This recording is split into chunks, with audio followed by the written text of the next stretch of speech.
চলে আসলাম আর একটা নতুন ব্লগ ভিডিও নিয়ে। তো আজকে শ্যুটটা হয়েছে সকালবেলা। কর্তামশাই তো চলে গেল কাজের উদ্দেশ্যে। তারপরে বলছিল এই তারটা মানে ও টানিয়েছে, বলছে ভালো তারটা, খারাপ না। আমি ওকে 100 বার বলে যাচ্ছিলাম তুমি কি তার নিয়ে এসছো, ভালো না ভালো না বলে তো আমাকে একটা বকা দিল। কিন্তু সত্যি কথা বলতে তারটা খুব ভালো ছিল জামাকাপড় নাড়ার জন্য। তো যাই হোক, সকালে রৌদ্রটাও খুবই ভালো লাগে একদম। তারপরে তো লাগে গরম, কিছু করার নেই। তো যাই হোক, ও তো চলে গেল। তারপরে আমি এদিকে সকালের কাজ বাজ সেরে ফেলবো এক এক করে। দেখো আমার পালং শাকগুলো কী সুন্দর হয়েছে। আর এদিকে মা তো একটু চা বানিয়ে খেলো, মানে আমার শাশুড়ি মা। তারপরে আমি আবার একটু উষ্ণ গরম জল খেয়ে নিয়েছি সকালবেলা উঠেই। তারপরে কয়েকটা বাজার থেকে নিয়ে এসলাম ছোটো ছোটো মানে কৌটো। সেই কৌটোগুলোয় কয়েকটা ড্রাই ফ্রুটস রাখবো বলে তার জন্য নিয়ে আসলাম বাজার থেকে। এই হলুদগুলোর দাম হচ্ছে 10 টাকা, আর এই তিনটে নিয়েছে 90 টাকা। ভালো, মিল্টন তো এমনিও ভালো। তো যাই হোক, রেখে দিয়েছি সব কিছু।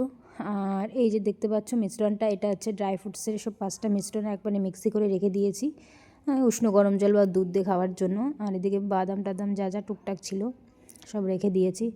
ড্রাই ফ্রুটসের যা দাম কী আর বলবো, খাওয়ার মতো না।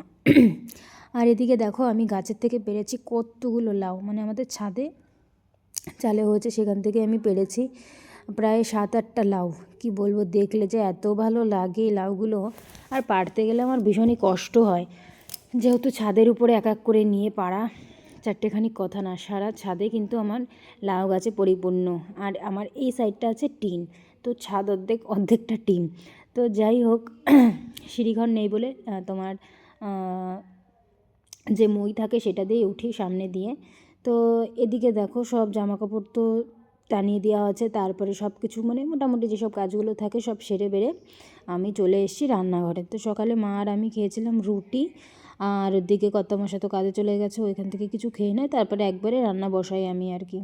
আমাদের যা কাজ থাকে রেগুলার রুটিন খাওয়া দাওয়া। আমার মনে হয় আমরা সারাদিন মানে খাওয়া দাওয়ায় আমাদের দিন চলে যায়, খাওয়া না থাকলে হয়তো কাজ থাকতো না।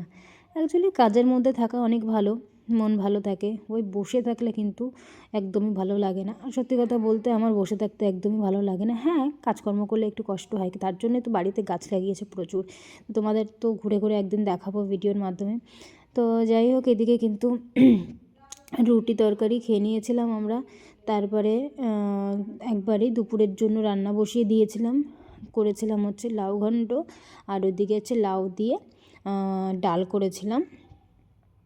লাউয়ের সব কিছু হয়েছে, আর দিয়েছিলাম হচ্ছে বড়ি, তার সাথে হয়েছিল একটু আলু ভাজা।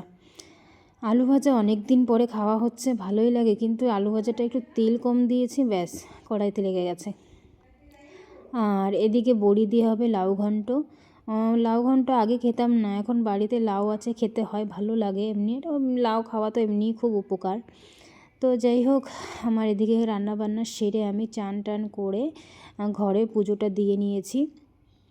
মোটামুটি সকালবেলা থেকে এই পর্যন্ত একটু কাজের প্রেশারটা থাকে। আমার কথা হচ্ছে সবারই থাকে, সকাল থেকে সবারই কাজ বেশি থাকে।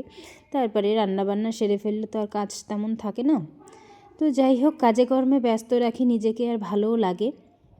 আবার এক এক সময় কাজ বেশি হয়ে গেলে ভালো লাগে না। তো যাই হোক, হঠাৎ করে ভাইয়ের আবার একটু জন্মদিন, তাই ওকে একটু সারপ্রাইজ দিলাম কেকটা নিয়ে। তো কেকটা রেখেছি, ভাইকে বলছি তাড়াতাড়ি কেকটা কাট, নাহলে কিন্তু আমি কেকটা খেয়ে নেব। কেকটা খুব ভালো ছিল, দেখো কেক কাটার পরে আমাকে কি করে দিয়েছে ভূত। তো যাই হোক বন্ধুরা, ভিডিওটা এই পর্যন্তই শেষ করছি।